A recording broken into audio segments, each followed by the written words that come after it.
Are we? Here we go. We're starting. That was crazy. This has been a crazy bunch of little weird technical things. I was initially going to share my screen. It's not quite working. Gaz is having some issues with his camera. And so I'm just letting you guys know we're coming on, but there's, we're winging it.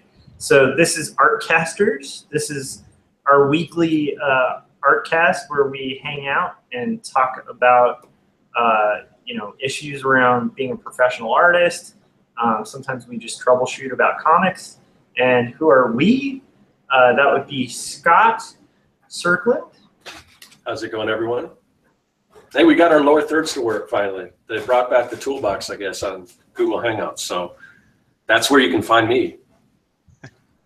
Yeah, that's the cool thing. I don't know if this is reading in English at this corner or whatever. I can see it. Okay, cool. Yeah, so that would be where you can find me. And then Gaz is our, we have a rotating third chair, and Gaz has decided and agreed to come on and talk with us about, because we wanted to kind of wrap up and talk about San Diego Comic-Con, because Gaz had a pretty rad experience. So Gaz. Hi. Where can we find you before we all get into the topics and stuff? I go by Gazbot online. I'm on YouTube. I'm on Instagram. I'm on Facebook. You put in Gazbot, art, comic art, something like that. You'll find me everywhere you want to be, except for Periscope. But thanks for rotating me in. I like feeling like a useful tire. A useful tire. Oh no! Hey, no, a useful tire. You see. This is true.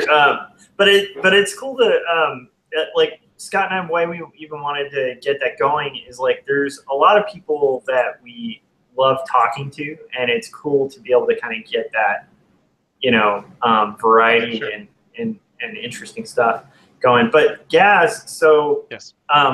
You just got back. When did you get back from Comic-Con? It's about a week ago now, or less than a week, because today's Thursday. I got back Monday at like midnight. Oh man. Because when we do Comic-Con, we do Comic-Con hard. We go down preview night Wednesday, stay till Sunday, and then sometimes we come back Sunday night, but we were driving, so we stayed over and then drove back up Monday. But where I live, on paper, it's like an 8-hour drive, but it always ends up being more like 10, 11. It's an all-day thing. Yeah, I was going to ask, because you said it was like a 10-hour drive, and I'm like, I don't think it'd take me to 10 hours to get there from Arizona. Well, like I said, if when I put it in like the GPS, it says 8 hours, right. But that's without stopping for lunch, bathroom. That's without traffic. That's every time we go, it ends up becoming at least 10 hours. Yeah. Yeah, and I mean, I think that would actually be pretty far, because it would take me a long time to drive to where you are, yes. And I'm like at probably I think somewhere like around the halfway point. What town are you in again? I forget. So it's Lancaster, Palmdale. So it's LA. It's like right before you hit LA County. Gotcha. So you end up in like Santa Clarita, and then you hit, Los Angeles. I just realized this is probably not interesting to anybody but us. Well, no, it is kind of. I think it's interesting to talk about like how you got there, because San Diego Comic-Con is an event in itself, and like it, if you're attending and tabling, like I had a few friends who tabled this year, mm-hmm. and who actually said it was a good year. But at the same time, whether you're attending or tabling or attending to kind of scope out the scenes for future tabling, whatever it is, mm-hmm. I think that like transportation's always, to me, just as somebody who's done conventions and stuff, like that's always fascinating, because it's like, how do people get to conventions? Like they don't usually talk about that very often. So like for me, that's way more interesting to know if you drove the whole way there. Like to me, I'd almost want to know like, how'd you do the hotels? Like what not nitty gritty, but just no. You bring up a good point, and I'm happy to talk about that. I will say this has been my 7th San Diego Comic-Con in a row. Wow. And the first 5 we flew down, my wife and I. And then last year, we basically were always flying down to LA because it's like we could never drive that. And then like 2 or 3 years ago, we went down for a wedding or something and realized, you know what, we can do it. It sucks, but we could do it.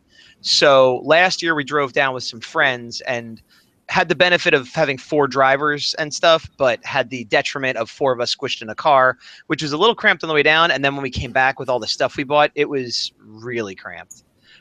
So this year was just my wife and I, and we drove down, and it was not that I don't, in case they hear this, I enjoyed their company, but it was an easier drive because we weren't cramped in there together. That makes sense. Yeah, I've done the, as somebody who used to attend Comic-Con all the time, like I've done it multiple ways, like where but most of the time it was literally piling in with a bunch of friends, So yeah. I think that's actually kind of it might be better to go the route you went, where it's just you and your wife. After it depends, because it's also fun to have that trip. No, it is, and that's why I wanted to make it clear. It's not like I was angry at my friends by the time we were done, but it was just a little crampy. Like on the way down, whoever wasn't driving, if they wanted to, they could recline and take a nap or like look at their iPad, or whereas when there's 4 people, you can't recline. And then everybody there bought stuff and had their suitcases, so there's no room in the back. And on the way back, we literally had a bag in between 2 people and a backpack at your feet, and we were really packed in, so it was not relaxing at all. Yeah.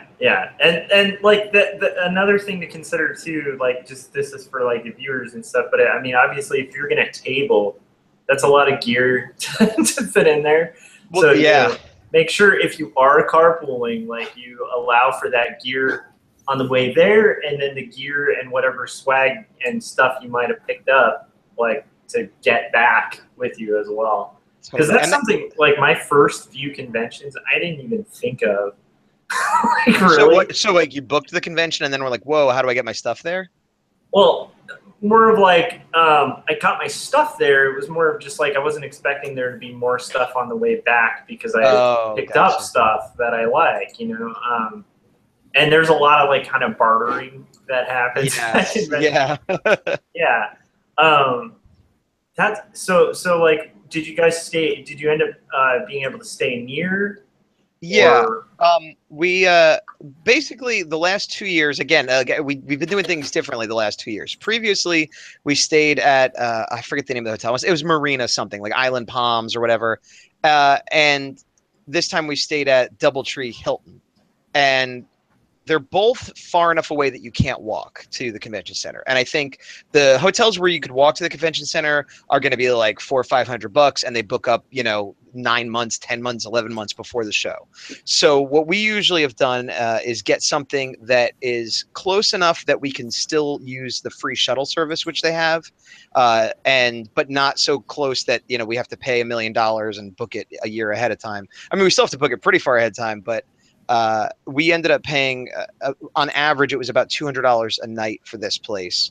And the shuttle was free. And the way it works out with the one we went to, on the way there was quick because we were the last stop. So you get on the bus and you're at the con in about 15 minutes. You got to walk down because they drop us, on the wrong end of the building. But, about 15 minutes or so, you're there. On the way back, however, because we're the last stop, even if there's no traffic, it's going to be a half hour, 40 minutes. But me personally, I'd rather have a long ride on the way back than in the morning when I'm trying to get there, to do whatever it is I'm trying to do. Yeah, no, that makes perfect sense. Did that complicate when you had to leave though? Because is there a point where like the buses stop running? No, the buses run. I think they run all night. But I mean, I've left at like 2 a.m. and they're still running. They go slower, where it's maybe every half hour or something. But I mean, don't go out there at 4 a.m. and then find out I was wrong. But I've definitely been there after midnight. After the con's done, and had dinner downtown, and they were still running. So it seems like they run all night long. Yeah, that makes sense. And it's funny because like I think that were I not familiar with like what hotel costs are in that area, like 200 a night would sound really steep. Oh, I'm not saying it's nothing, but compared to the other hotels, it's reasonable. Yeah. But that's actually a really good deal because like if you see what hotel rates go for like anywhere within a close distance of that convention, it's shocking. Yeah. It's like the whole city just ups the cost of everything for that. Yeah. And that's also this year we didn't, but we usually try to split the room with another couple or some friends or something, because then even if we have to pay 300, cut in half, it's 150. Again, it's high, but it's not that bad. And splitting a room is a lot easier than splitting a car, in my opinion, because most of the time you're not even there at the same time, except when you're asleep, so it doesn't really matter. Yeah, that makes perfect sense. Yeah. So okay, so preview night. Yes. What was your like? So I guess before getting into that, like, so, Sure. like, if you're somebody watching, of course, everybody who watches this probably is very familiar with San Diego Comic-Con. But what were your reasons for going? Like, I mean, you've gone for 7 years in a row. Other than it just being awesome, like, what's the allure for like Comic-Con for you? Well, at this point, it's almost tradition. You know, like I went for 7 years to this, but I'm from the East Coast originally, and I went to New York Comic Con for 2 years previous. So, including that, it's been 9 years every year. And what started it, I'd been to, you know, conventions on and off my whole life, back when they were like at a Ramada Inn, and, you know, had some unknown artist treated like a superstar because it was amazing there was an artist there, you know. And I've gone to horror conventions here and there, but what really got me going with this was I was working in New York at an animation company, and a buddy of mine there was like, "Hey, are you going to New York Comic Con?" I'm like, I don't know, the tickets, this and that. And he's like, "Dude, you can get free tickets." I'm like, "What do you mean?" He's like, "You're working for MTV. We're in the industry." I'm like, "What?" And I went online and got free tickets. Didn't have to go through all the stuff people go through, and I got free tickets for me and my wife, and was able to get discounted tickets for 2 of my friends. And I'm like, "That's awesome." So that's what got me started. And with varying degrees of success, I've more or less gone for free every year since. They have made it a little bit more difficult. It used to be super easy, and like I said, you could get between 1 and 2 free passes, or between 1 and 3 passes to go with you. Nowadays, I actually did have to get on at 9 in the morning on a certain day, but it was just other professionals I was competing with, not everybody else. And if I got on fast enough, I got a free ticket, and I could get 1 free ticket, which I did. But if I didn't, then I had the option to buy. And the point is, it's a lot easier / cheaper for me than the average person because of my professional status. Oh yes. So what do you have to like show them that? I mean, what qualifies you as a professional? Other than, I mean, I know you're a professional. No, I don't think you have to qualify every 3 years. You have to re-up and show that you've done something. And I don't know what their threshold is. I can tell you what I sent like last year, or maybe it was the year before. I was like, here's comic animation, you know, anything in the industry related stuff I've done. And they only want a couple examples. You don't have to give them everything you've done in the last 3 years. So I had done a Shadows of Oz tarot card deck. I'd done art for that. I had done an independent comic called Kid Switch, so I sent that. I think I might have done an animation, although it was like an industrial animation, like not that anybody would ever see, but it was still animation. And I think that's it. I mean, I may have had a few other things in there, but like in my mind, oh, I know what the other thing was. I got a pinup in the Stan Sakai tribute book, the Usagi Yojimbo one that came out a couple of years ago. It's like 1/4 of a page, but I'm in there, and it was published by Dark Horse. So, you know, just enough that like you said, obviously I make a living doing art. I'm a professional artist. I have been for years, but in terms of proving that I'm somehow involved in the industry, I guess I do just enough to, you know, qualify as like legit or whatever, in terms of that world. And previously, like I said, I was at MTV or Nickelodeon or stuff, and then it was super easy. Just be like, oh, I was working on this TV show, or, you know, whatever. But now, as long as I could keep my foot in that sort of business enough that I could prove I did a few semi-high profile things, that's enough. Now, again, I don't know what their exact metrics are. That's just what's worked for me every time. Yeah, and what's weird is, like, I remember, so when I first got my Pro Pass or whatever, this was like years ago. I mean, it's like probably, oh my gosh, my first Pro Pass was like early 2000s. Mm-hmm. I can't even remember when, but I do know that I remember you had to, like, because it was a little bit smaller then, which is weird because it seemed like it was so huge, because I had been to some of the really old Comic-Cons where, like, the guys, like you were saying, like, you'd have, you know, maybe like a couple well-known comic artists come, and then a bunch of like unheard of comic artists. Yeah. And you just kind of like go in there, and you'd see like maybe every once in a while, a little out of the box, like you'd have like Ray Bradbury speak, which was awesome. He used to speak at con all the time. That's cool. But other than that, it was like all dudes in like sweatpants, and then kids my age, you know. Right. And a lot of rifling of long boxes. Yeah, you just rifle through the long boxes, and then you stand in a very short line and get, you know, some cartoonist who like wasn't used to anybody caring like to sign your work. You know, it was a little more intimate, but absolutely. So coming from that to the point where I got to go as a pro, I remember that being really weird, and I was working for an education company, and I had that same conversation where somebody was like, hey, you know, you do published illustration, you can probably like get a pro pass. And then it was the same year that I got the Xeric, so I was like, okay. I just brought that book, and I brought like a couple of the like children's books, like the company I did work for at the time did, and then I was just like, I do this stuff. But you used to have to like at least at that time go in person to show them? you would just go the day of the show, like on preview day, and there was a short line, and you'd show them your stuff, and they'd give you your pro pass and register you. But what's crazy is you could show up thinking, oh, I'm good. And they're like, no, get out of here. You're not good. Totally. And that happened to friends of mine. So it's like, oh, that sucks. But the weird thing was, like, it wasn't as big of a deal because, like, you could literally walk in and there was a pro line, like a line for pro passes. I don't know if they still have one on site, but I don't know if the qualifications have changed much. I think as long as you're a professional working in an industry that's related to comics. Yeah, and I know like anybody that's any sort of reporter could get in, even if you just have like a website about comics, you could usually get a press pass. Yeah, I would think, because I was wondering, because I don't really do comic books professionally anymore. Well, it depends how long ago it has to be, but it's within the last 3 years is how they do it. Okay, that I could probably pull off because I did a that basketball one. Yeah, exactly. You know, but didn't you do a like stamp set at your work that was like super? Yeah, well, that's what I was saying. Since it's broadened so much, I could probably just bring the catalog that I did at work. Right. For sure. For all my illustrations. Because it doesn't sound like it's specific to comics anymore. I mean, it's so huge right now that any type of professional work you would think would be adequate. Yeah, I agree that well, I'm basing this on, you know, what I'm guessing, because I wasn't trying to get in 10 years ago, but it seems to be accurate because I'm not doing tons of professional comic work either, and I can still get in. But the other thing is, just to address what Josh said, there is definitely no on-site professional registration thing. Right.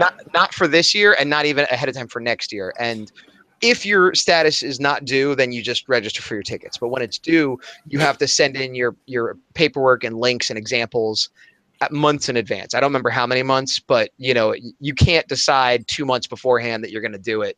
You won't be able to. Yeah. The cool thing is, like, on years where like I know I'm not going to con, because I have like that ultimatum set on myself where I won't allow myself to go to a comic convention until I'm finished with my graphic novel.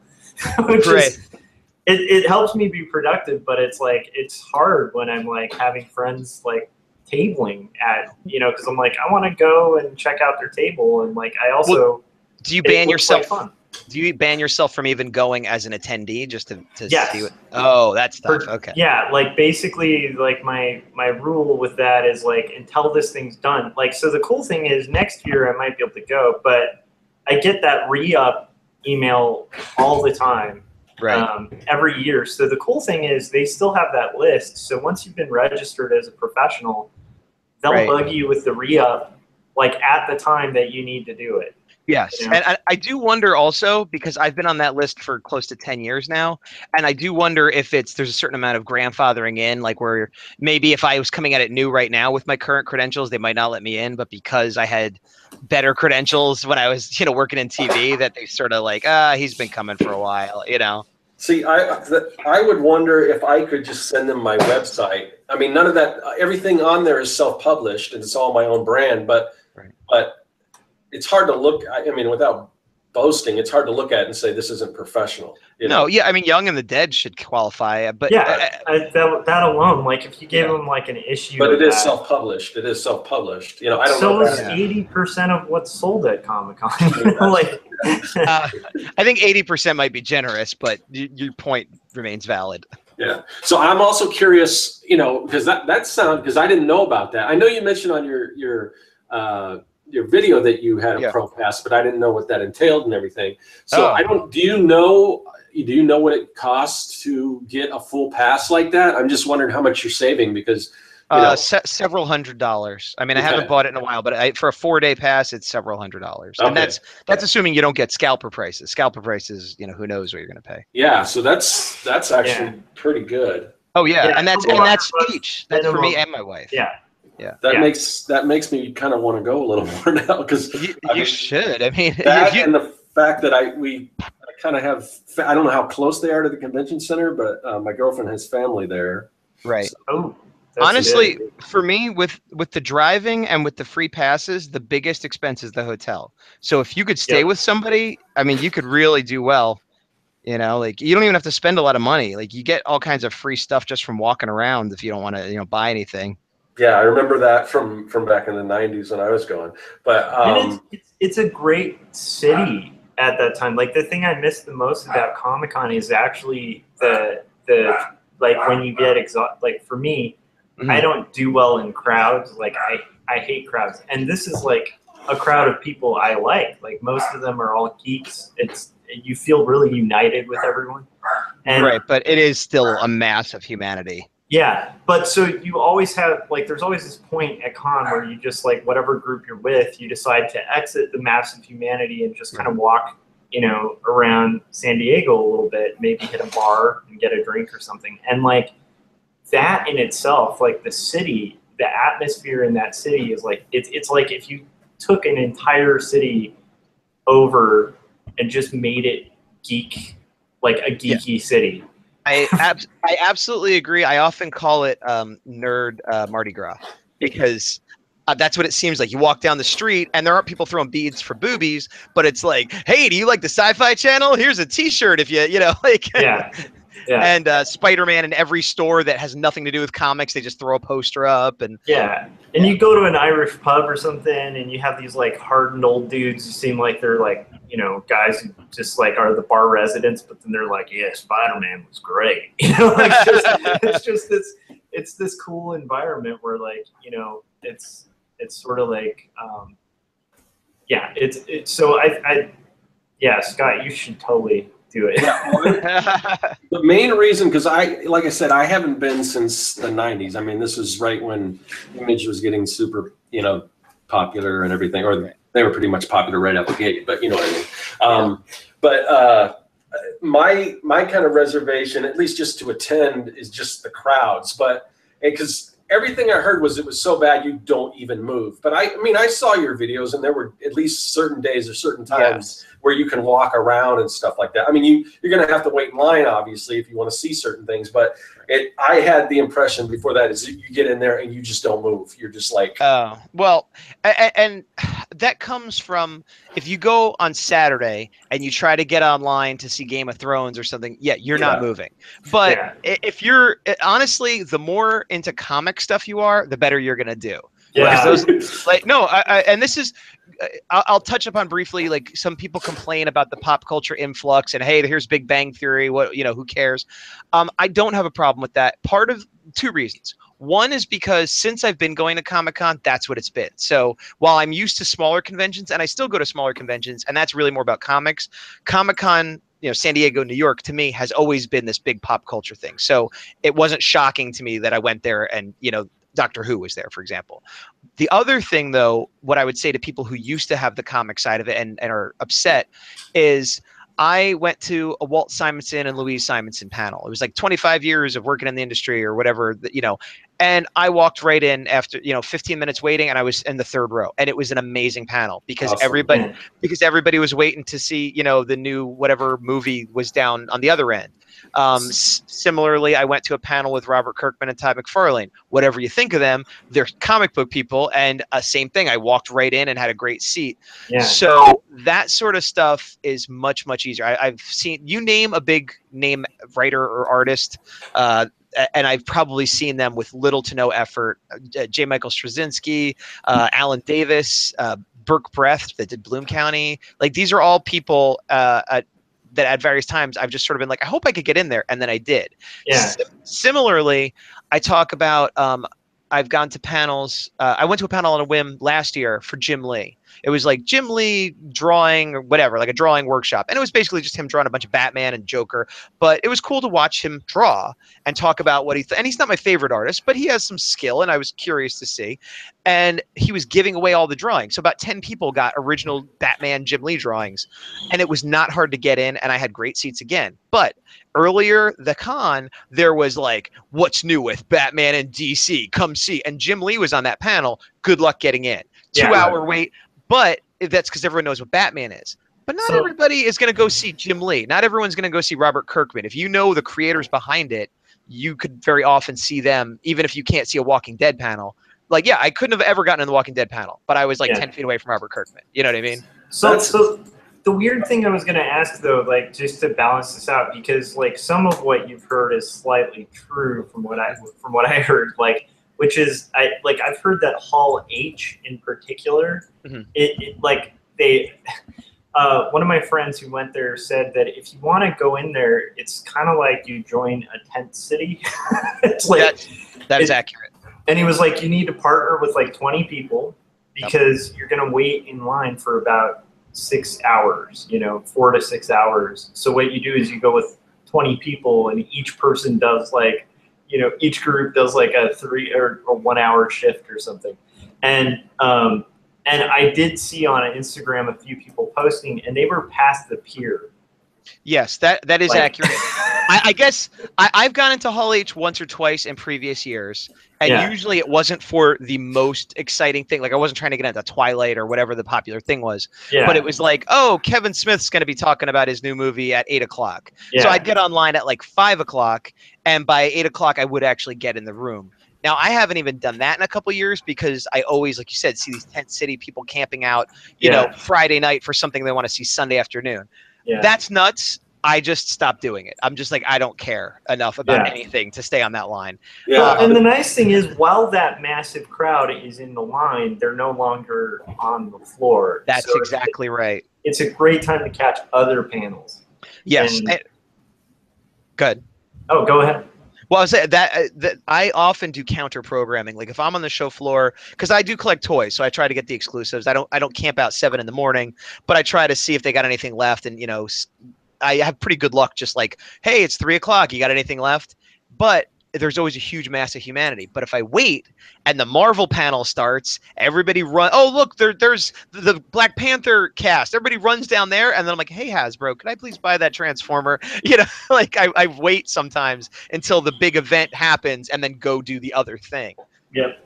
It's like, it's basically like riding all the tough rides to get on at Disneyland while the Fantasmic's going on or something like that. Yes, yeah, absolutely. And So preview night. So what was that like for you? Like, so you guys get down there, you have a hotel that's like fairly close, bus is there. Yeah, we got down a little late, so I only had about an hour for preview night. It's only like 4 hours, I think, already. And usually preview night, there aren't any big celebrities. There might be a couple comic book artists at their booth, but there aren't any actors or anything like that. And there's no programming whatsoever. There's no panels. There's no programming. What you could do is walk the floor. And if you've never been, it's good because it gives you an idea where stuff is, because it's huge. So it kind of orients you. What I like to do is they have a lot of goofy things. Like there's like a thing for Dragon Ball Z. You go there and you scream and they turn you into Goku. It's a dumb thing that I wouldn't wait 2 hours for, but you go preview night, I waited 5 minutes. It's worth it for 5 minutes, Wait, didn't you post that on Instagram or something? Probably, yes. Yeah, I think I saw like you becoming a Super Saiyan. Exactly, right. And that's free. You just got to wait online. But if you try to do that Friday, Saturday, Sunday, you might be online for a while. Not as long as to get an autograph or something. But so preview night, I like to do that kind of goofy stuff because I like that stuff. stuff. But again, a 5-10 minute wait is how much I like it. And then I also try to see if sometimes they sell exclusives, sometimes they don't.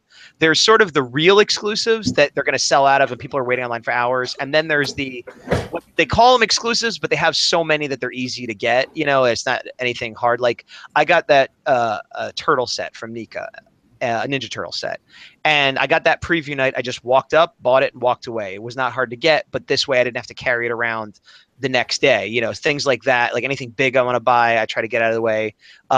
If there's an artist you want to commission, which I didn't do this year, but like if there's a big name artist you want to commission, or even a small name artist, it's a good idea to go preview night and get your name on that list, because if they get 20 people, you might be waiting to the last second on Sunday. Whereas if you get it on preview night, they might have it for you Friday morning, you know? So there's a lot of stuff you could do on preview night, just not the big panel, super celebrity stuff. And it's the quietest night of the entire thing too. So like if you do have trouble with crowds, it's the best time to go.